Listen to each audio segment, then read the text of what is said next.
Alright, check it out. This thing just popped up on Facebook Marketplace, and I messaged the guy a couple days ago, and today's the day I go and pick it up. Found this right away. It was like within the first 15 minutes. So I messaged the guy, and there was actually one guy before me who wanted it. So I was second in line, and the guy ended up not coming to get it, so I'm now first in line. And I'm going today to go and look at it. Hopefully it's nice.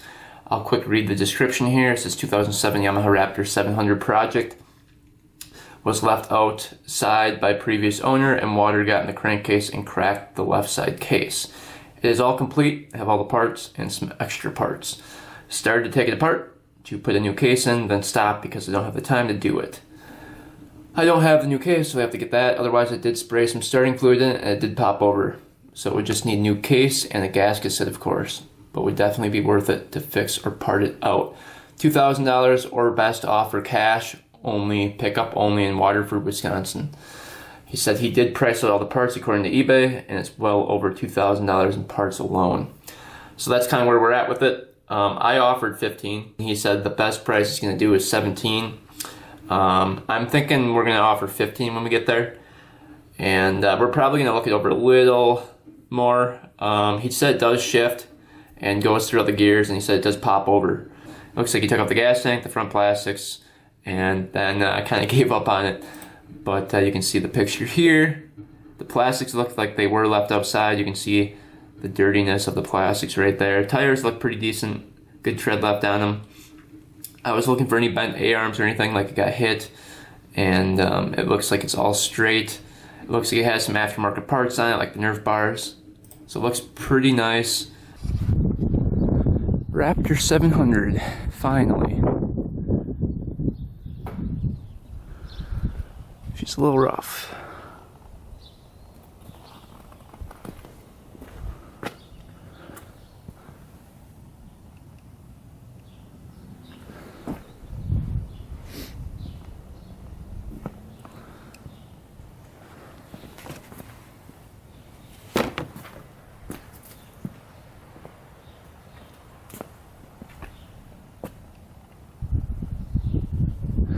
Last registered in 09, it looks like. Wow, it's been sitting for a while.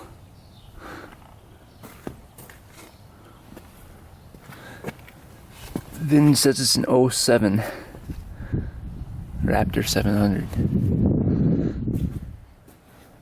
Alright, let's get her in and start working on her.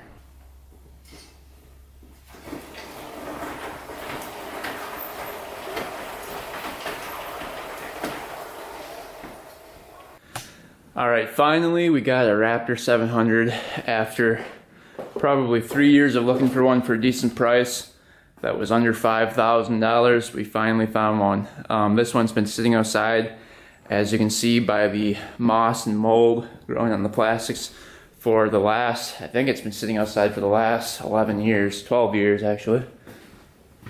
13 years.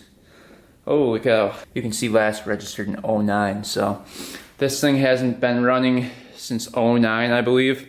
The guy that bought it said that he bought it from a friend that had it sitting outside, and I guess it was just left for dead. And he said that the crankcase was filled with water when he drained the oil, so that's not good.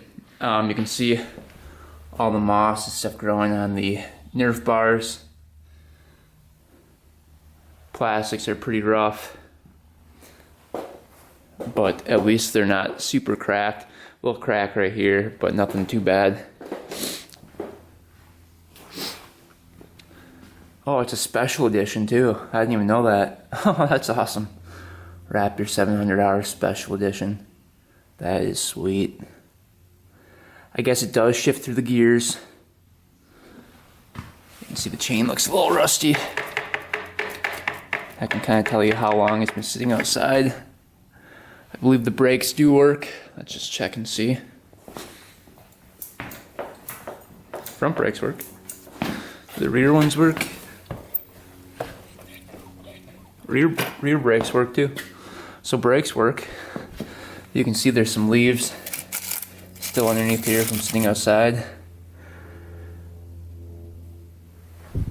And the guy was going to tear it apart and fix it up, but he said too many other projects, so he got like about halfway into tearing it down and then kind of gave up on it. It also came with a box of parts over here, so just a couple pieces of plastics and stuff, and then battery, manifold, stuff for the air box, some bolts, handlebars. This looks like the original grab bar. So it's got all the stock parts as well. So these are obviously aftermarket Nerf bars. What kind of bars are these? These look like original bars to me. You can see the pipe on it, it's a little rusty too. Not in the greatest shape, but we can sand that down and paint that matte black. Wheels are a little rough. They're pretty dry rotted and pretty down there on tread. You can see the front wheels are all dry rotted. This one's losing the air pretty good. Has both headlights on it, which is nice. And I'm looking over everything and it looks like everything is there. But anyway, this thing was a pretty good deal, and the guy that sold it to me was actually a subscriber.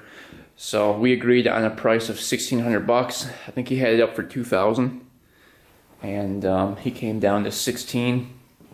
The main reason it was up for $16 is the crack in the case, which really sucks. I'll show you guys down here if you guys can see that or not. There's a crack right here. If you guys can see down there, see that crack in the case? It goes all the way back there. We'll take this off and take a better look at it, but that is the main reason it was $1,600. Because these quads usually go for $5,000 plus, especially being a special edition quad. So obviously it needs a ton of work, but if we can get a new case half for it and get this thing back together and running, we'll have a sweet quad. And I think I'd keep this one if it runs good. So yeah, I'm just pretty pumped because I've been looking for a 700 for a long time. But yeah, I guess we'll start getting into it. The seat and plastics were all off of it when I bought it, so you can see started tearing into it. The battery on this thing goes right here. It is fuel injected, so that's kind of nice. It was missing the air filter, you said, so that's probably where water got in, I'm guessing. I don't know how water would have gotten into this thing, because water could just go right directly down there. I'm not really sure how water got into the case, but we'll have to try to figure that out. But let's take off the gas tank here, and you can see the fuel injection is sitting right here. Here's the injector. You can see. The guy that sold it to me did say that it did pop over and sounded like it wanted to fire. So I'm guessing it's not locked up or anything. But we'll start digging into it and we'll see what happens here. Alright, let's get these front plastics off. Like I did say, he said it did turn over and shifted through the gear, so we're going to check all that stuff first, hook up a battery to it, see what happens, and then we'll go from there. So let's start digging into it and see what we find here.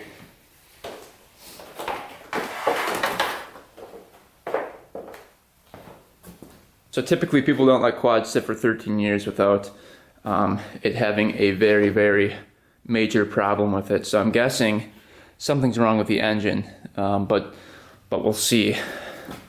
So we've got the plastics off, we've got access to the engine here. Let's hook up a battery to it and see what happens here. It looks like, I don't know what this thing is for. That's another ground or something. Where does this one go to?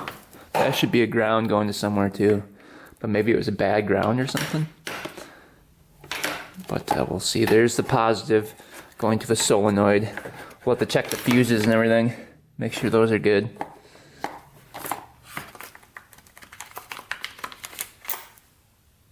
Ooh, it looks a little crusty in there. Let's see if the gauges turn on. Here are the gauges. We've got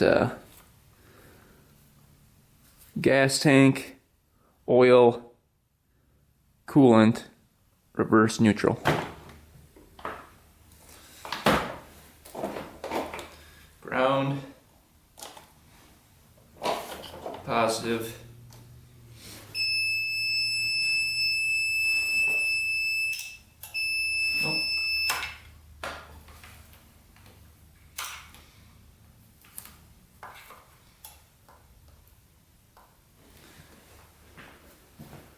All right, something turned on here. It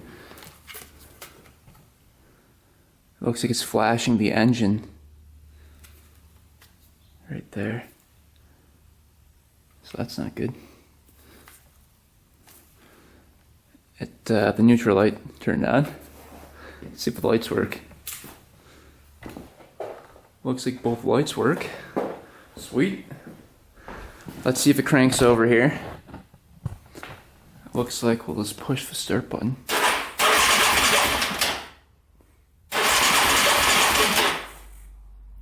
Cranks over.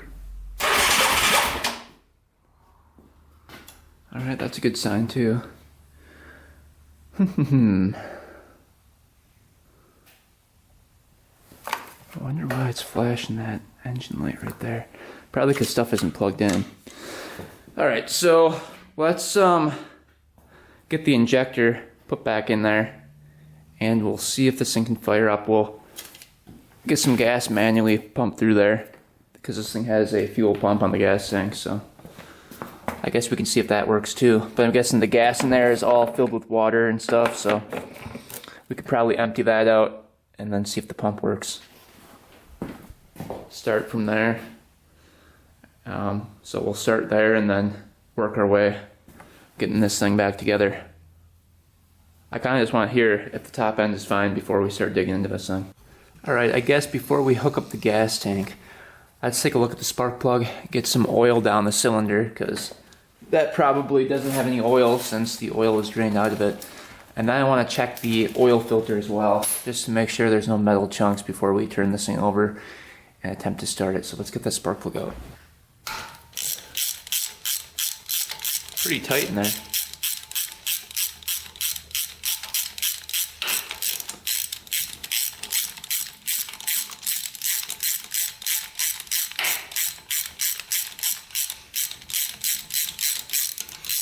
It's a long spark plug.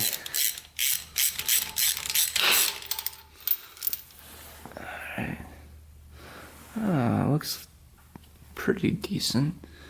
It's not all carboned up or anything. Looks like it was running a tad lean.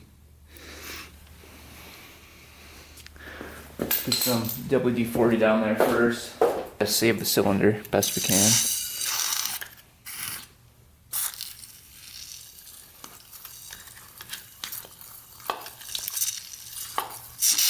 Alright, a little oil. Make sure that's all lubed up in there.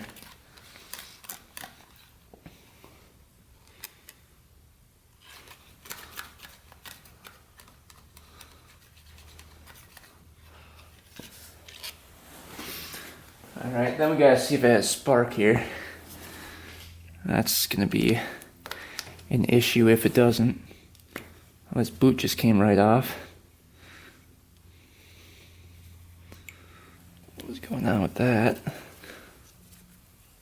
The wires just came right off of it. Nice. So he must have checked for spark from the wires. I wonder if there's no spark. And that's why they parked it. I guess we'll see here. You guys keep an eye on the spark plug. See if we can get a better view of it here. Who thinks it's gonna have spark?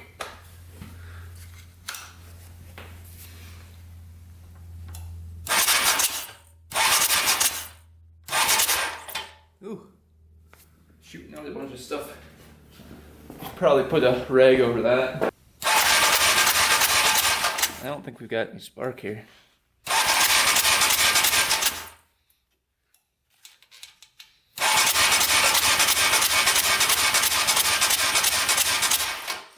we don't have any spark.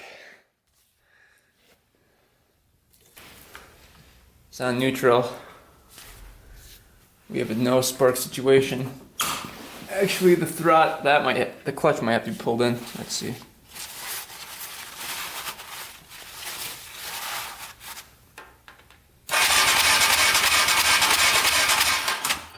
Nope. I'm gonna take this boot off again, and that could be the cause of the problem. Seems like this boot's really janky on there. Look at that. Just came right off like that. Alright, we've got the boot re-secured here. Let's see if we get anything for spark now.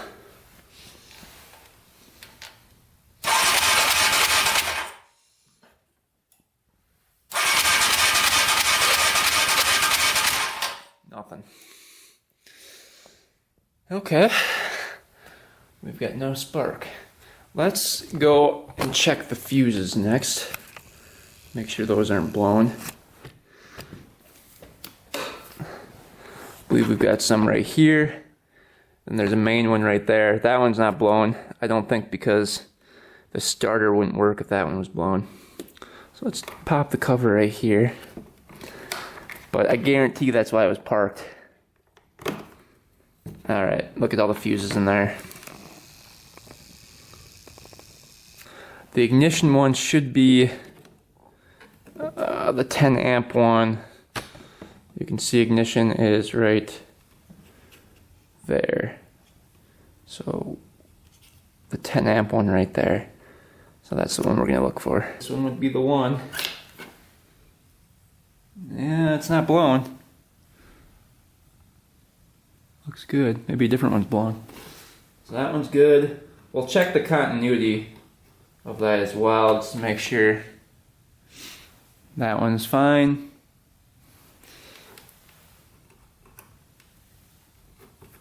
The 15 amp one is, it says head on it. I don't know what that means.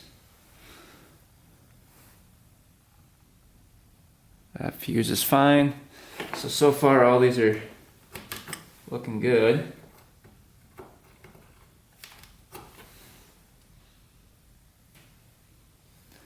And that one looks fine. So all the fuses are good on this thing. Let's try to get the air box off and look for any broken wires or anything like that.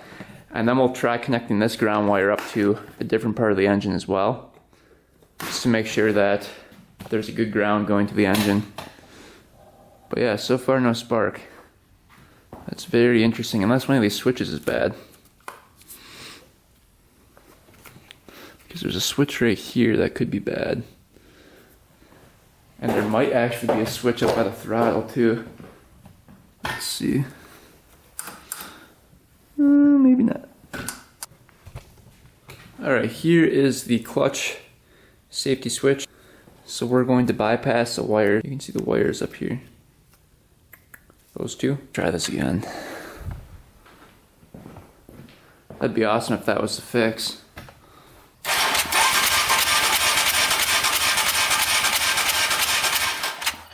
No spark. And that's a different spark plug too. So that's interesting.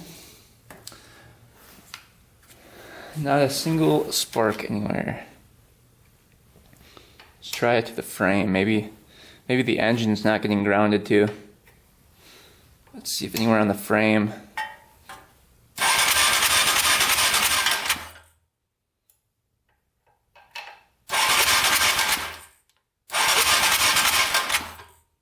Huh.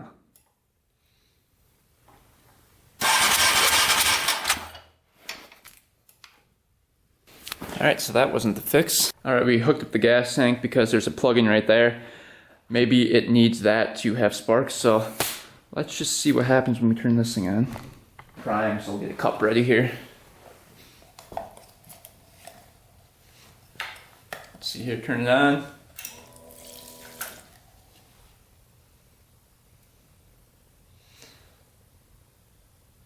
That looks like some pretty bad gas, isn't it? Guess we'll hook it up and just see what happens here.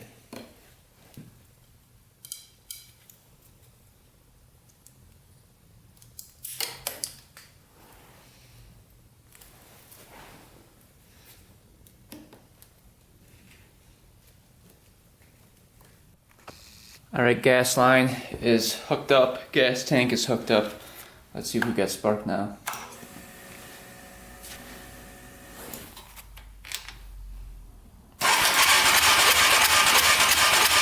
Nothing.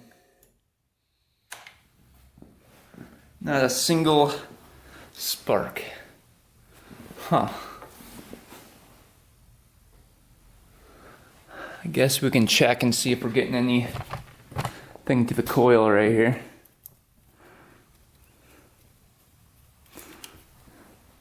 Alright, I checked over the whole quad for missing wires and everything, and it looks like we're not getting any power to the coil.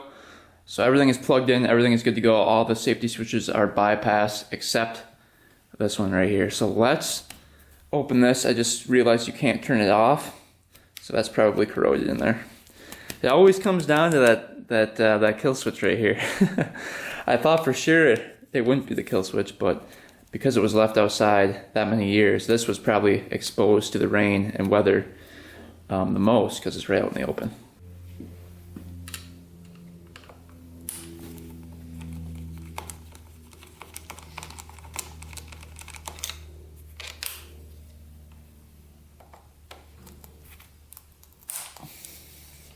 There's a lot of crap in there. That could be the problem. Ooh. Yeah, look at all that. Pretty crusty in there.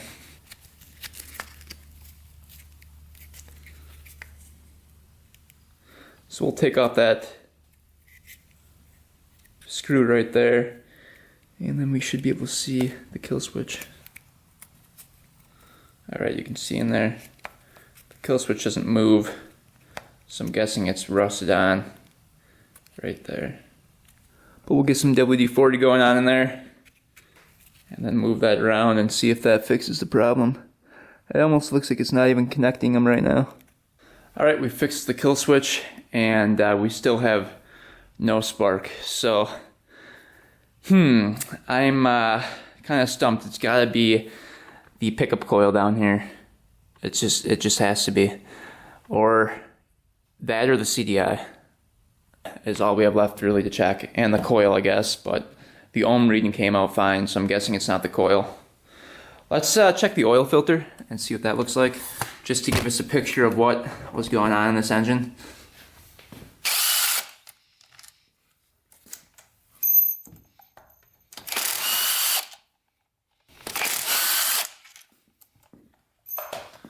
See what this looks like. And there's no oil filter in there, so he must have taken that out. But yeah, you can see it was pretty milky. I'm gonna get a rag in there and see if there's any metal chunks. You can see left over from before, and it doesn't look like there are any. It's really clean in there. Somebody did a good job of cleaning that out. Alright, we'll put that back on. We're going to go take a look at the stator side of things and see if we can find out why this thing is not sparking. Alright, now the pickup coil should be behind here. We'll get this cover off and take a look.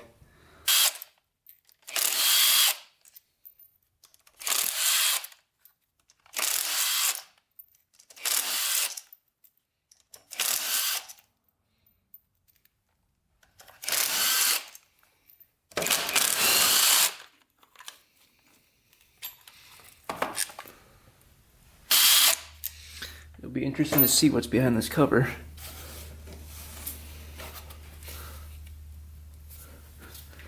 I think all the bolts are off. I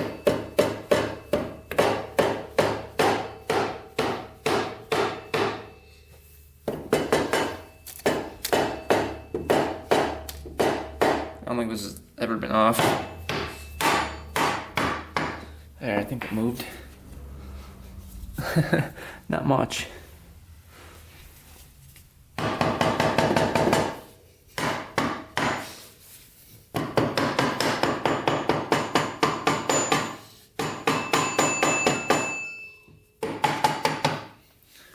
Go.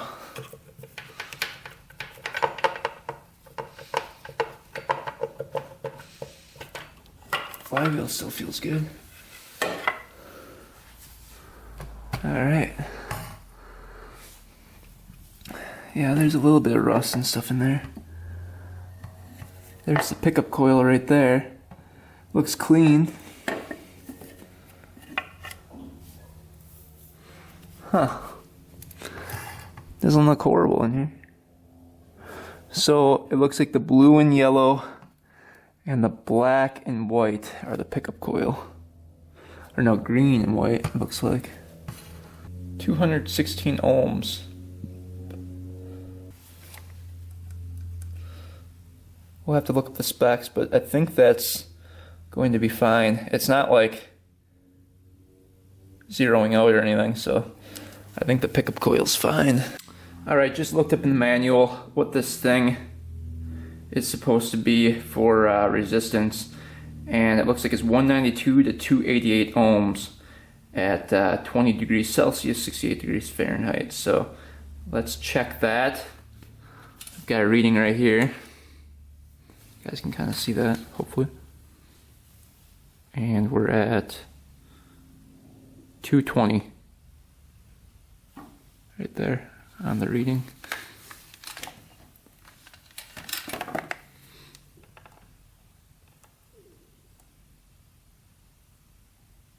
Exactly 220, so we are within spec on that. So it's not the pickup coil. Going over to the other coil, you can see it up here, just so you guys can see what I'm looking at here. So the reading for this, kind of hard to show you, is going to be, let's just take off the leads here. It's going to be, yep, we'll put it to the setting. About 5 ohms. 4.6, 4.3. Yeah, so the coil reads good too. So it's not the coil either. Huh. Why is this thing not sparking then? Alright, so I didn't realize that there were codes for the engine light that comes on. So right now we're going to test and see what code it's reading. So we're going to turn the bike on and read the codes. So basically we're going to look for the engine light flashing and how many times it flashes. So for example, it's going to slow flash, let's say 2 times, and then fast flash like 3 times, and that would be 23, the code would be. So let's just count this. Okay, we've got it on. 1, 2, 3. 1, 2, 3. So that was 33. It slow flashed 3 times, fast flash 3 times. So we're gonna look it up in the manual. So it looks like 33, code 33, ignition coil, faulty ignition. So ignition coil is bad, I guess?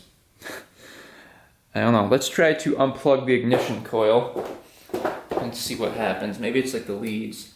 The ohm reading turned out fine. So let's see here. Let's see if the reading went away here. 1, 2, 3. 1, 2, 3. Same reading. That doesn't make sense.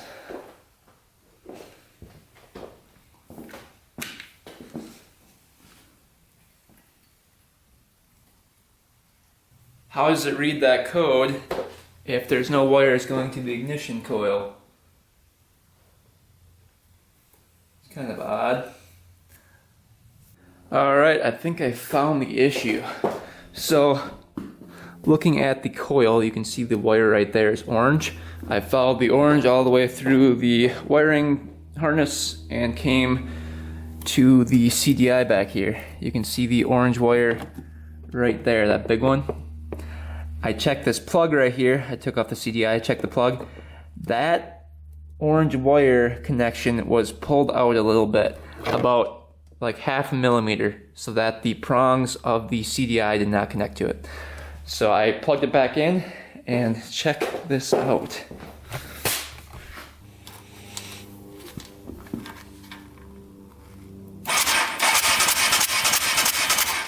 That is good spark.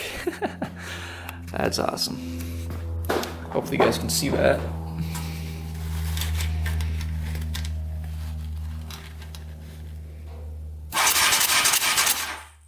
So we finally got spark. That only took forever. Man, oh man. I guess a lot of people have problems with the CDIs on this thing, with the things pulling out, the wires pulling out. So that seems like a common problem with the Raptor 700s, but we figured it out. We have spark. Let's move on to trying to start this thing up for a brief second. We don't want to start up too long because there's no oil in it. So we'll start it up for a brief second and see if it pops over here. All right, just clear up the gas tank here. Let's get that fitted up here.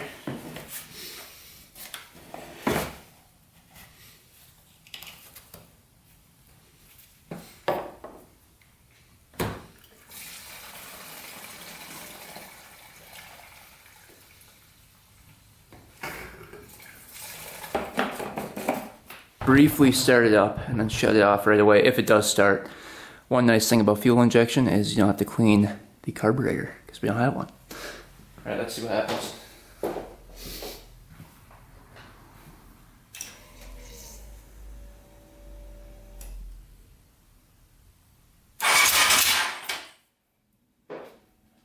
We should probably put the spark plug in.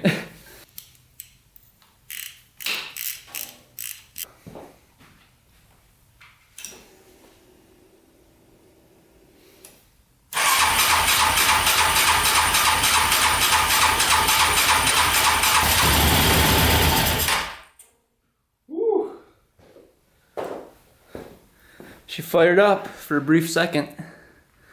I don't want to run it because everything's dry right now, so that's really bad to run it like that. But yeah, she fired up. That is awesome. That is awesome. Sounded pretty decent too from what I could hear. But yeah, fired right up.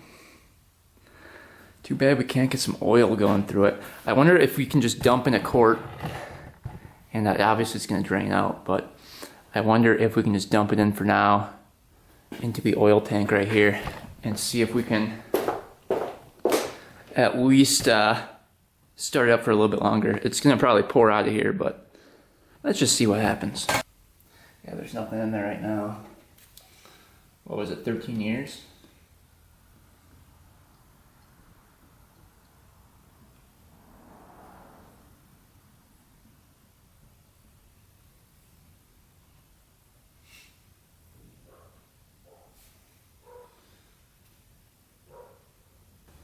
I'm gonna pump some of it through without starting it first, if I can.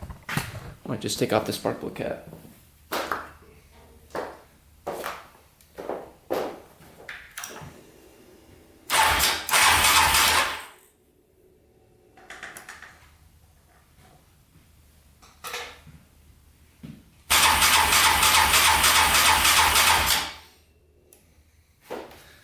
All right, I should be pumping oil now.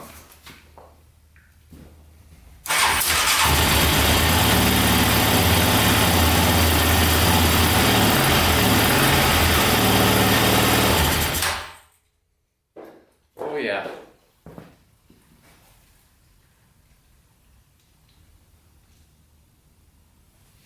I don't think there's any coolant in it either, so it's probably not good to run it. But yeah, she runs pretty good. It was just smoking because of the oil and stuff I put in the cylinder, but yeah, that sounded pretty good. Started right up instantly. Let's do a quick compression test just to see what we have for compression. Alright, let's see if we can get a reading on this. Alright, we've got our gauge here. You guys keep an eye on the gauge here.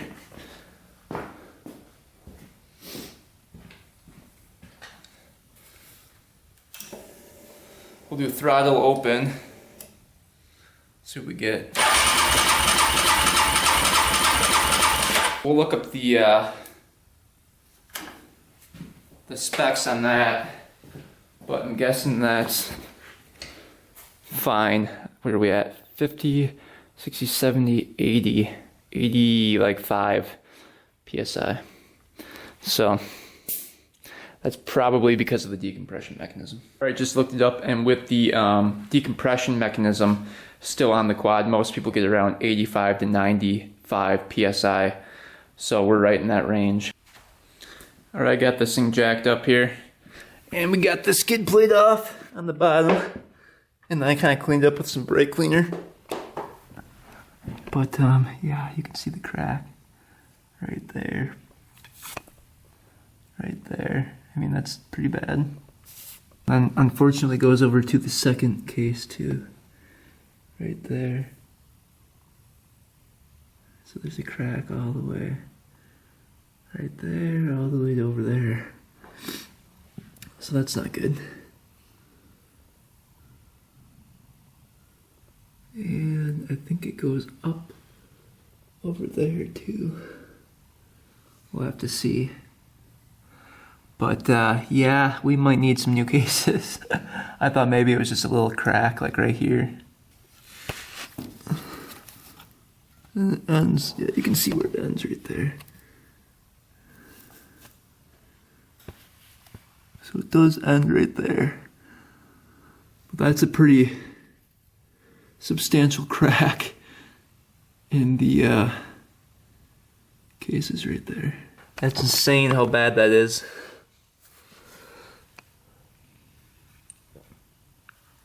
I don't really know how that happens. The guy said water froze in there and cracked the cases, but I don't know. How would water get in there in the first place? That's what I'm wondering. Cause like, where would water come in through this engine? The only thing I can think of is the hose right here that goes right into the crankcase, but where does that lead to? That leads to, if that was like up like that or something, then water would pour right into there. I wonder if that's what happened. I don't know. But anyway, next video we're going to decide what to do. We'll probably start tearing this thing down, just so that when we do find the cases, we have the cases and they're ready to rock and roll with this thing. From what we can tell so far, it runs good, so that is awesome, and it's complete. We've got all the parts to put it back together. So far so good. Yeah, stay tuned for next video. Anyway guys, thanks for watching, thanks for subscribing. Stay tuned for next video, and until next time, we are out.